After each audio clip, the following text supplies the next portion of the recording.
Le NatCon à Bruxelles, c'est-à-dire un rassemblement de leaders conservateurs, nationalistes européens, où il était attendu et où la réunion a été interrompue hier à la demande du maire de Saint-Josse, qui est une commune de Bruxelles. Le maire qui expliquait que c'était trop dangereux, qu'il y avait des problèmes de sécurité, et puis qui expliquait aussi de toute façon que l'extrême droite n'était pas la bienvenue dans sa ville. Finalement, c'est en train de rentrer dans l'ordre ce matin, mais Éric Zemmour et une bonne partie de la classe politique d'ailleurs explique que ce qui s'est passé hier est absolument inadmissible. On en parle avec Naïla Latrousse, avec Laurent Neumann et avec Gilbert Collard. Bonjour Gilbert Collard, merci d'être en direct avec nous.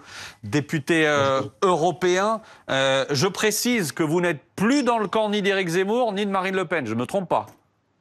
Je suis un SDF. Bon, un SDF. Un SPF, sans parti fixe. Ce qui me rend beaucoup plus libre, libre. Sans parti fixe. Alors justement, libre de dire quoi sur ce qui s'est passé hier? Est-ce que pour vous, c'était de la censure? Ah ben écoutez, c'est évident, c'est la liberté d'expression selon Erdogan. Hein. Du reste, il n'y a pas que la classe politique française qui s'étonne, et les commentateurs. Le chef du gouvernement belge lui-même a dit que le comportement de M. Kir, il ne s'agit pas du chanoine Kir que nous avons connu en France, hein. Il s'agit d'Emir Kir, qui est le maire de la commune où la prise de parole a été interdite. Le chef du gouvernement belge a dit, je le cite, hein, que c'était inacceptable. Et le Premier ministre britannique a lui-même condamné le comportement de ce bourgmestre. Il faut quand même savoir d'où il vient, le bourgmestre. Hein. C'est un personnage qui appartenait au Parti socialiste et qui a été exclu du PS en raison, c'est le comble, de ses accointances avec l'extrême droite, extrême turque. Et c'est un personnage qui nie éhontément le génocide arménien. Bon, donc on a affaire à une sorte d'islamiste radical qui finalement pratique une molenbeekisation de la liberté d'expression. Voilà. Mais ça veut dire que pour vous, attendez Gilbert Collard, ça veut dire que pour vous, les arguments de sécurité qu'il avançait hier, en expliquant qu'il y avait des risques de manifestation, de débordement, et donc qu'il ne voulait pas de cette réunion-là dans sa commune, pour vous, tout ça, ça n'existe pas, vous balayez ça? C'est une forme de taquia, quoi. Il se sert d'arguments juridiques pour finalement justifier son action politique, quoi. Du reste, il a dit l'extrême droite n'est pas la bienvenue. C'est très drôle d'un type qui a été exclu du PS pour cause d'extrémisme, extrême droite. Bon, en réalité, c'est l'utilisation, c'est ça qui est grave aujourd'hui dans nos démocraties, c'est qu'on utilise le droit pour le pervertir, quoi, pour porter atteinte à une liberté d'expression. Enfin, quand même, Orban, c'est un chef d'État. Il a été député pendant 20 ans ou 30 ans, je ne sais plus. Bon, on l'empêche d'accéder à un lieu de conférence dans une des capitales de l'Union européenne. Non, mais c'est intolérable, quoi. Bon, d'autant plus qu'il n'y avait pas de péril. La preuve, c'est que la réunion pourrait se tenir sans qu'il y ait d'incident. Hein. Finalement, ça se tient ce matin. Donc, est-ce que c'est pas aussi, d'une certaine manière, Éric Zemmour et d'autres qui font beaucoup de mousse autour de tout ça? Ah ben ils en profitent, ils ont raison, bien évidemment. C'est ce qu'on appelle l'effet dynamique d'une interdiction. Hein. Ça, c'est en sociologie de la communication, c'est connu. Vous interdisez, ça fait parler. C'est une évidence. Bon, on connaît tous le truc. Mais la décision vient quand même de M. Kir, qui a cru bon d'empêcher les gens de parler. Enfin, quand même, bon, je veux dire, c'est quand même pas rien que dans une des capitales de l'Union européenne, on empêche un chef de gouvernement de parler. Alors du reste, ça a provoqué une réaction du chef du gouvernement belge, hein, qui a tout de suite dit le comportement de ce bourgmestre, puisque là-bas, un maire, ça s'appelle comme ça, est absolument inacceptable. Gilbert Collard, les censeurs ne nous empêcheront pas, c'est ce que dit Éric Zemmour ce matin. Il n'y a pas de censure. Éric Zemmour, il est libre de parler. Il a même été condamné pour un certain nombre de propos qu'il a pu dire, et il parle encore. Non, mais on est d'accord là-dessus. Moi, je partage rarement les avis de M. Neumann, mais il a raison. C'est tout bénéfice, une interdiction comme celle-là. Mais il n'empêche que, une fois qu'on a constaté ce fait, il y a le comportement du bourgmestre. Voilà, et c'est cela qu'il faut condamner, parce que si on aime la liberté d'expression, on peut pas approuver un tel comportement. Bon, alors c'est vrai que d'autres communes ont pu interdire, mais c'est pas parce qu'il y a une mafia des atteintes à la liberté d'expression que ça justifie les atteintes. Je dirais même que c'est d'autant plus grave que les atteintes sont démultipliées. Alors, ce qui est évident, c'est qu'il se passe à l'heure actuelle quelque chose de grave, c'est qu'on utilise la loi, qui est là pour nous protéger, à des fins de la détourner pour porter atteinte à des libertés. Maintenant, c'est vrai que les atteintes à la liberté d'expression qui sont démultipliées, vous dites que ces atteintes sont démultipliées. Elles viennent de plusieurs camps, des deux camps d'une certaine manière.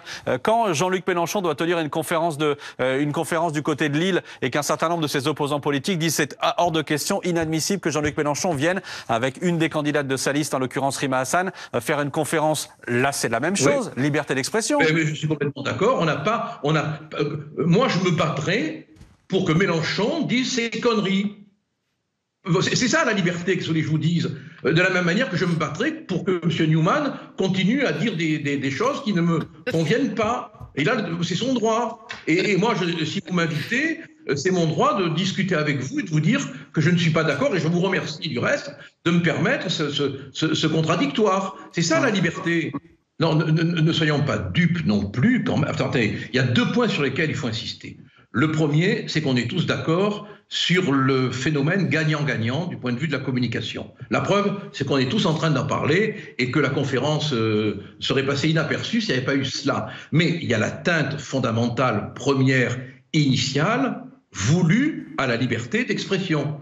Et c'est une très saine chose que les institutions belges, qui sont aujourd'hui débordées, aient tout de suite réagi, c'est clair. Mais on vit une époque, franchement, où la liberté d'expression est attaquée de tous les côtés.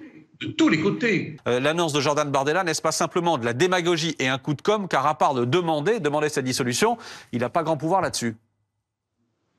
Oui, mais bon, écoutez, quand je pense, entre parenthèses, qu'en 2012, on était 2, hein. Marion Maréchal, qui après est allé ouvrir une école, et moi, hein, quel chemin parcouru, vous vous rendez compte, hein, quel chemin parcouru. Il a raison de parler de dissolution. Franchement, si on était dans un système respectueux de la démocratie, il y a longtemps que la dissolution aurait eu lieu.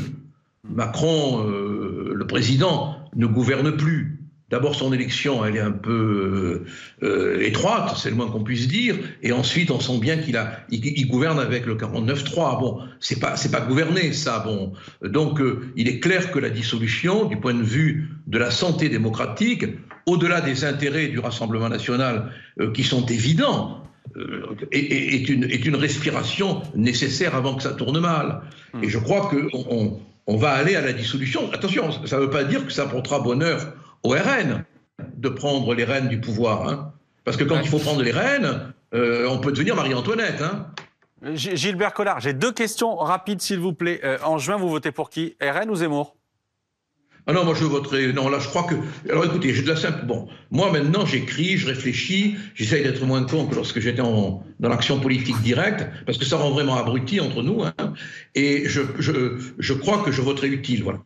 Mon vote ne sera pas inutile. Voilà. Donc ça veut dire Rassemblement National et Jordan Bardella? Je voterai utile. Voilà. Je pense que dans l'état où est le pays, il faut qu'on mette de côté toutes nos rancœurs. Hein, pour essayer de faire avancer les choses. J'essaie de traduire ce que veut dire utile pour votre camp à vous. Et j'ai une autre question. Est-ce que ça veut dire que c'est terminé la politique pour vous? Ah, moi maintenant, vous savez, je prends un immense plaisir à être libre, quoi. Bon, moi je me rappelle le nombre de fois où je me suis engueulé avec Marine parce que j'avais pris des positions qui ne convenaient pas. Il fallait donc je pourrais le raconter, hein, ça surprendrait beaucoup de monde. Surtout aujourd'hui, quand on voit les positions que prend le RN, les difficultés que j'ai eu à faire admettre certaines prises de position, c'est difficile. Moi, je suis un homme libre. Hein. Maintenant, je dis ce que je veux, quand je veux, comme je veux, et je n'ai de contrôle amical à subir de personne. Mais pour les européennes, il faut voter utile, quoi. Il faut pas. Les voix sont pas des confettis pour un 14 juillet festif. Hein. Ce sont des forces qui doivent amener au pouvoir un parti. C'est clair. Hein. Merci Gilbert Collard d'avoir été avec nous.